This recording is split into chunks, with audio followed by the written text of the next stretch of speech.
Hello everyone, welcome to the Trenchless Technology Videocast.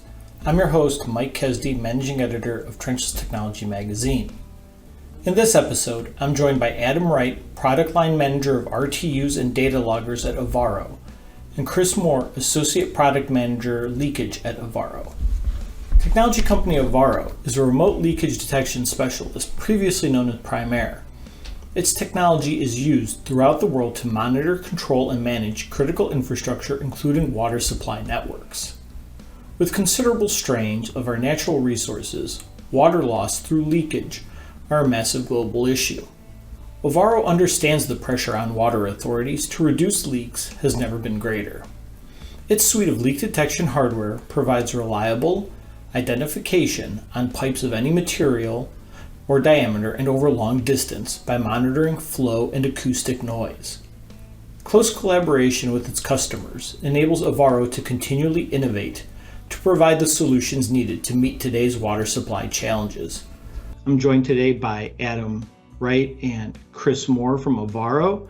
They're going to give you an overview of who Ovarro is and the presence of the company in the North American leak detection and data logging space.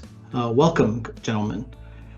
So, starting today's video cast off, why don't you briefly describe who Ovarro is? It's my understanding that the company was the rebranding of several companies in 2020. Ovarro is the coming together of multiple different companies, including Trenchless Technologies, Primaire, DataWatt, Control Point, where we share a common vision in supporting a sustainable future for communities around the world by connecting technology together to increase operational efficiency. All right, well, that discusses Ovarro as the overall company. Can you briefly discuss the company's presence here in North America? So historically, we have had a presence in North America through some of our previous acquisitions. So as Primaire, some of our North American viewers may have known us for leak detection and data logger equipment, and also through Trenchless Technologies with our range of RTUs. Great. So what sets Ovarro's leak detection and data logging equipment apart from others available in the market here in North America? I would say actually it's probably based on 25 years worth of experience in this industry where we have grown as a company. We strive on accuracy, repeatability of readings, something that's important for our engineers when they're using the equipment to find water loss location.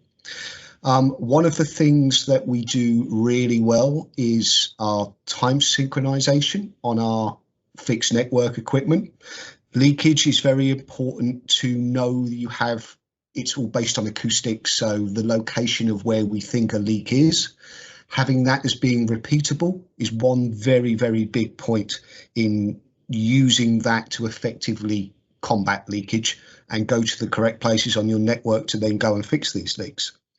Deciding that they are leaks is all about the interpretation of software. So it's very easy for us as a manufacturer to supply you with the data. What's a little bit harder to do is the interpretation of that data. And one thing that we have grown with, we have the same customers this year and we will have the same customers the year after.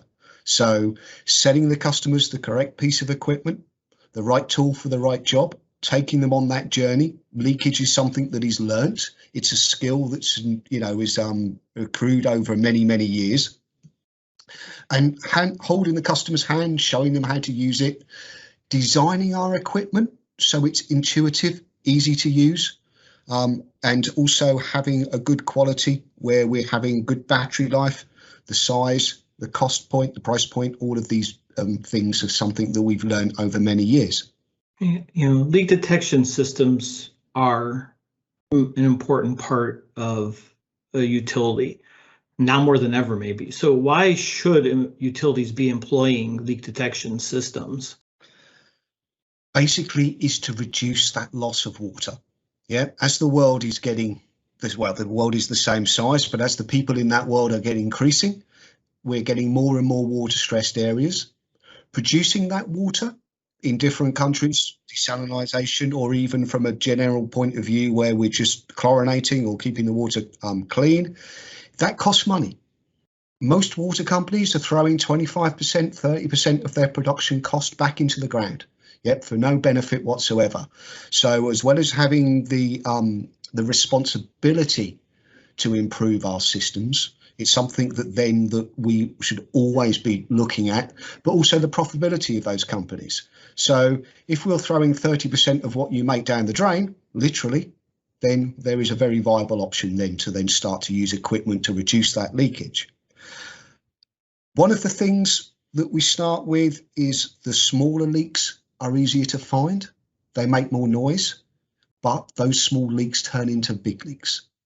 So what can be sometimes looks like an unviable option to then go and dig and repair and save that company a lot of money, catastrophic damage, infrastructure.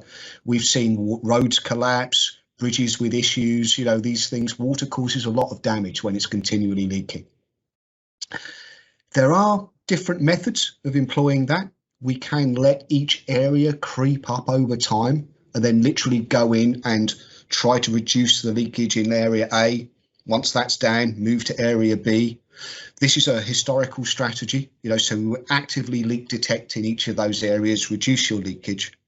What most companies are moving to now is more of the fixed network idea. So we're permanently monitoring. So as well as having the ability to reduce leakage in an area, we then have effectively an alarming device. So what we lose is volumetric. So the longer that leak is running for the particular size of leak, the more water that we lose. So having an alarming device, something that is capable of detecting those leaks early, then allows the companies more time to go in and fix their, reduce their loss. And then alternatively, everything that happens with, the more that we save, the more energy that we stop wasting, the better the planet is. So even from an ecological point of view, there's a great drive towards this. Great. So that's why leak detection systems are so important for utilities. On the other side, then, why are data loggers important to these water and sewer networks? So data loggers are really the first step here in that leak detection journey. So many companies will be using a variety of different methods to look for these leaks, a variety of different technology, and having data loggers on your network gives you that top level overview of where you are. It establishes that baseline. It gives you the initial data that you need to be able to then go out and plan an effective leak detection campaign. It can give you insight into areas that you might want to focus more on, and it can give you insight into trends and things that are happening on your network that you may not have even known were happening there. It's basically gives you an extra set of eyes to look over your assets, and allows you to then, off the back of that, be more targeted in where you start to look for leaks. Right. So it sounds like data loggers and leak detection systems are obviously designed to work together. So what's next for data loggers and leak detection systems? It's exactly that. It's connecting the two together. So what we're then looking at are, with a leak detection system, there is a trade-off. The time that it records, how many times it can record, how often it can send that data for a particular size to have a battery life that will last a particular amount of years.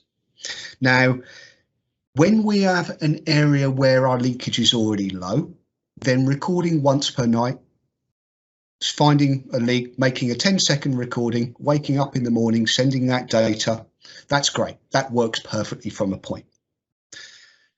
If I have a new location of sound, I want to know that that is not just something a consumer, because if somebody, for instance, was to draw from the network, their heating system, their washing machine, whatever it would be, that makes a continuous noise, and a leak detection system will say there is a noise at this position. What generally then happens is the water company will wait Monday night. Okay, it's in that position. Tuesday night, yes, we have another one, same position. Wednesday night. Okay. Now, the chances of that being consumption in exactly the same location is very minimal. So now they know they have a constant noise at a constant location. It's now worth sending out a team. That leak has already run for 3 days before someone's even gone to investigate it. Now, by tying the data logger and the leak detection equipment together, we can then run a much better system. So the logger looks basically what we've known as the night line, so the minimum night flow. We would use that value. If that increases, then straight away, we're pretty sure that we haven't got a huge consumption. It's going to be something that's consistent, very likely to be a leak. When that happens, that logger can send in a message to the cloud network, all governing our software atrium. That can then say, okay, we now certainly have flow increase in this area. So now what we can then say is, rather than the equipment waking up once just at maybe 2 o'clock in the morning, a 10-second recording, now we can tell that equipment there's something to find. So we can leave a message, that equipment receives that alarm and then says, okay, tonight I'll record 3 times. So then we can do a recording 2 o'clock, 3 o'clock, 4 o'clock in the morning. So by the time someone from the water company arrives into his office, boots up his PC, sees the data, the system has automatically reduced those 3 days down to the next morning. So instantly that guy now knows I have a constant noise over that period of time. It's not usage. Because of the accuracy of our synchronization, bang, bang, bang, it's the same location every time. I now have much more confidence to then go and send out a team to go and then find that leak. So straight away, I've taken 3 days off the end of it. Now, we can't do anything at the moment about repair time. These things, are some things for the future. So we'd still have to wait for that whole time for the job to be booked and that leak to run. But from detection to location, we can take those 3 or 4 days and reduce them to the next day. And that's the aim. All about there having a way in which those data loggers and that leak detection equipment is talking together and able to almost self-diagnose a network for you. Taking out that human aspect and allowing you to get that operational efficiency gain by having the equipment talking together in what we would see as a true smart network. Great. Well, Chris, Adam, thank you for joining me on this episode of the Trenchless Technology Videocast. I'd like to thank all the viewers for watching today. If you'd like to learn more about Ovarro and its presence here in North America, there's some information, some website link information at the end of today's video. Thanks, guys. Appreciate it and have a great day. Have a good day. Thank you.